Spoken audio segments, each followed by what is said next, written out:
Antonio Fernández está muy presente en su ciudad natal, Alcázar, con una exposición pictórica que podemos ver en la Sala Marmurán y también con la presentación de un libro donde diferentes artistas de la cultura hablan sobre él.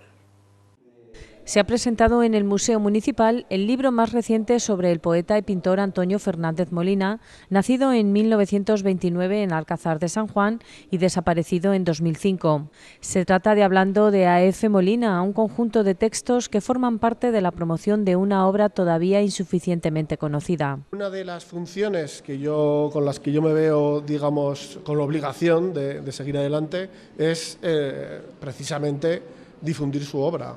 Hay otras editoriales y hay otras personas que afortunadamente estamos en el mismo camino. Entonces yo creo que aunque simplemente sea por cabezonería e insistencia, terminará siendo reconocida su obra. De hecho creo que hemos recorrido un gran camino en los últimos 10 años.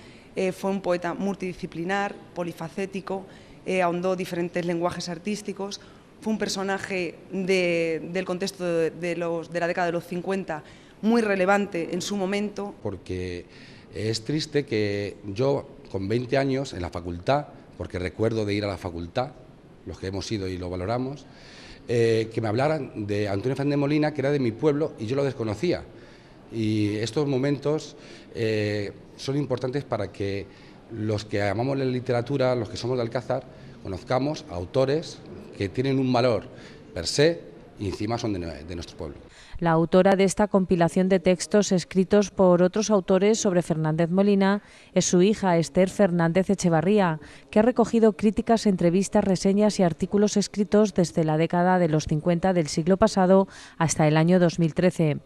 En la presentación comentó la relación personal con su padre. Pues es que es una pregunta que soy su hija, ¿qué te voy a decir? Yo me peleaba con él porque no me dejaba salir, porque no entendía que yo quería llegar un poco más tarde, porque no me dejaba ir en moto, pero sí que es cierto que sí, a ver, yo sí era consciente, por ejemplo, yo siempre he presumido de ser hija de artista.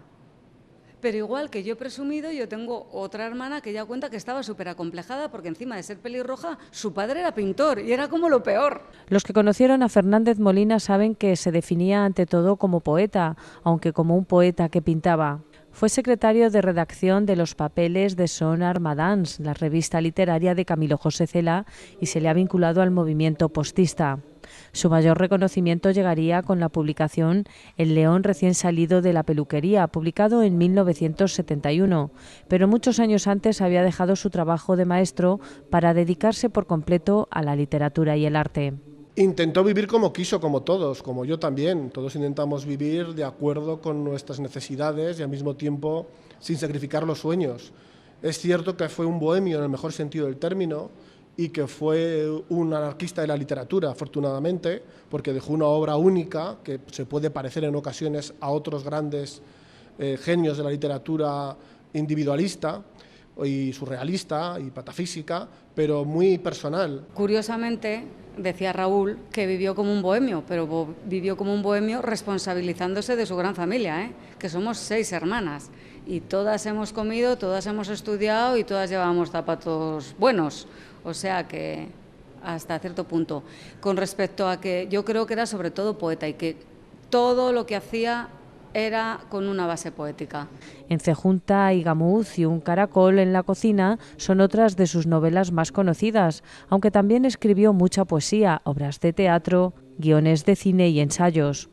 Vivió muchos años en Zaragoza, de donde era su amigo Miguel Labordeta, hermano del conocido cantautor y político del mismo apellido. Sí, a ver, él contó muchas veces que cuando murió Miguel él lo presintió porque se le apareció como una especie de insecto muy bonito de colores y él enseguida sintió que era la personificación de Miguel Labordeta.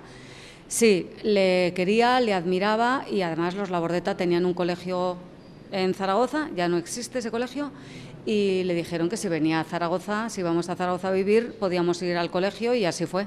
María Reguillo presentó este acto como experta en el autor, sobre el que trata su tesis doctoral, que investiga sobre la base literaria de la obra pictórica de Fernández Molina, un autor que fue seleccionado para los premios literarios más importantes y que siempre encontró la admiración de los más jóvenes. El objetivo era la poética de Antonio Fernández Molina, porque se ha hablado mucho sí de su aspecto literario, pero verdaderamente del aspecto plástico de la obra hay escrito, claro que sí, pero yo me encargué de hacer un poco lo que era la teoría plástica, es decir, en qué basaba su obra a la hora de crear. Por supuesto, uno de los pilares fundamentales es que es su literatura, claro, y su literatura es pues inabarcable.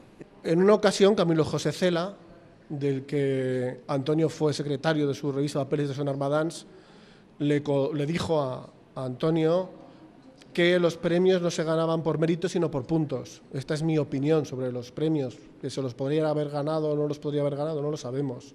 En todo caso, sí que me ciño a lo que Cela le dijo a él, los premios se ganan por puntos, no por méritos. Uno puede tener méritos o no, o uno puede tener puntos o no. Él no se conformó, esto lo sé hacer, esto lo hago bien, ya está, aquí me quedo. Él tenía una curiosidad insaciable, entonces eso es muy característico de la juventud. Seguramente se sentía mucho más atraído por las curiosidades de los jóvenes que por los que estuvieran ya establecidos, ya apotronados en su sitio.